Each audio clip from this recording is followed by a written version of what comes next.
उसी से आपको सब कुछ करना होगा। हम स्टार्ट कैसे करें ऐसे थ्योरम को?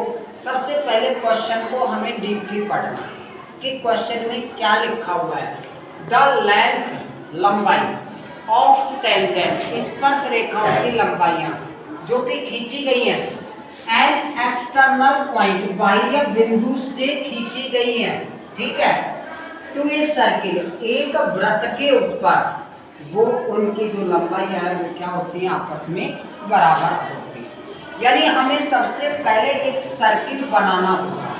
थ्योरम में सबसे पहली जो पॉइंट होता है वो शेप का होता है। अगर आपके थ्योरम के अकॉर्डिंग शेप बन गई तो आप काफी हद तक उसको सही कर सकते हैं।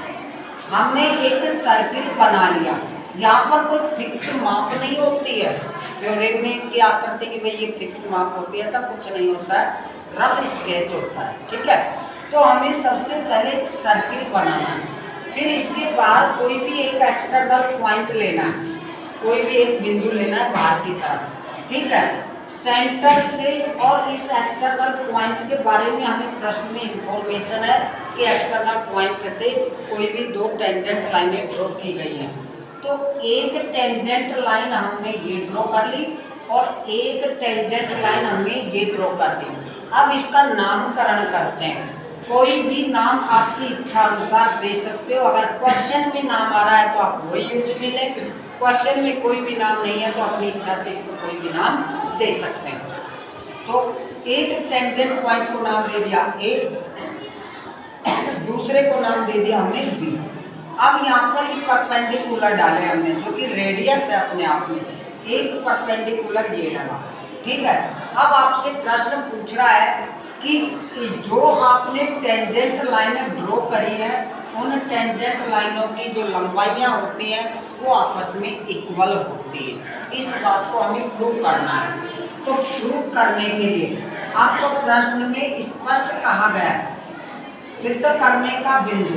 प्रश्न से पता चलेगा कि क्या प्रूव करवा रहा है कि द लेंथ जो है ऑफ टेंजेंट स्पर्श रेखाओं की जो लंबाइयाँ हैं वो क्या है, आपस में इक्वल है।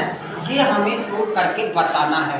तो टेंजेंट लाइन हमने जो कि नाम दे दिया PA is equal to PB, ये हमें प्रूव करके निकालना है। तो इसका पता कैसे चलेगा? प्रूफ के माध्यम से, उपपत्ति से। बिल्कुल कारण होता है तभी तो उसका परिणाम निकलता है। तो हम उसके परिणाम पर पहुंचेंगे अब, ठीक है। तो यहाँ पर दो ट्राइएंगल बने हुए हैं, एक तो APO, एक ट्राइएंगल तो ये बना हुआ है, दूसरा ट्राइएंगल OBP। ये दो ट्राइएंगल बने हुए हैं और दोनों ही ट्राइएंगल कैसे हैं? Right triangle. क्योंकि अभी थोड़ी देर पहले हमने स्टडी करी थी कि जो रेडियस परपेंडिकुलर होती है टेंजेंट लाइन के ऊपर तो वह हमेशा 90 डिग्री का एंगल डेवलप करती है। तो ये 90 डिग्री के एंगल हो गए कि नहीं हो गए, ठीक है ना। तो ये 90 डिग्री के एंगल हो गए तो 90 डिग्री के ठीक अपोजिट पड़ने वाली जो साइड होती है वो क्या कहलाएगी? हाइपोटेनस। अर्थात OP अपने आप में क्या हो गया? हाइपोटेनस। इस ट्राइएंगल को भी जोड़ रहा है, इस ट्राइएंगल को भी जोड़ रही है ये साइड, तो कॉमन साइड भी हो गई, ठीक है। अब हम आते हैं इन triangle AOP and triangle BOP, इन दोनों ट्राइएंगलों की कॉन्ग्रुएंसी निकालते हैं, ठीक है। अगर ये दोनों ट्राइएंगल आपस में कॉन्ग्रुएंस हो गए तो CPCT नियम क्या कहता है कि जब दो त्रिभुज आपस में बराबर हैं तो उनके सभी पार्ट भी आपस में क्या होंगे? बराबर होंगे, ठीक है। तो अब आते हैं हम angle OAP, angle OAP is equal to angle OBP, OBP right angle है, राइट एंगल समकोण, समकोण है, ठीक है।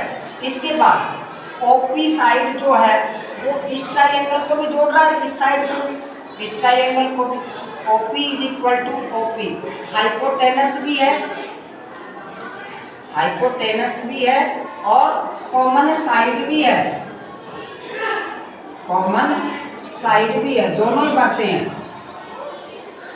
कॉमन साइड, यानी कर्ण भी है और उभयनिष्ठ भुजा भी है,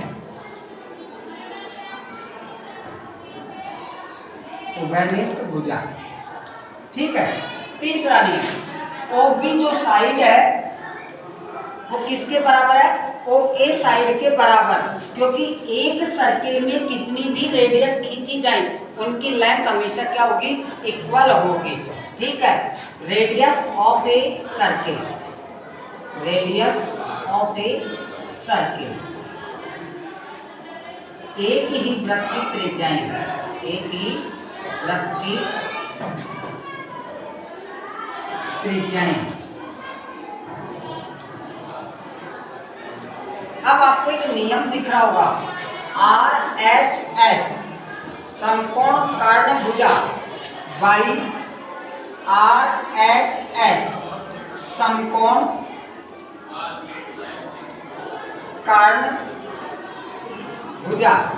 ये नियम आपने 9th में पढ़ा था द्वारा, समकोण कर्ण भुजा नियम द्वारा, समकोण कर्ण भुजा नियम द्वारा, नियम द्वारा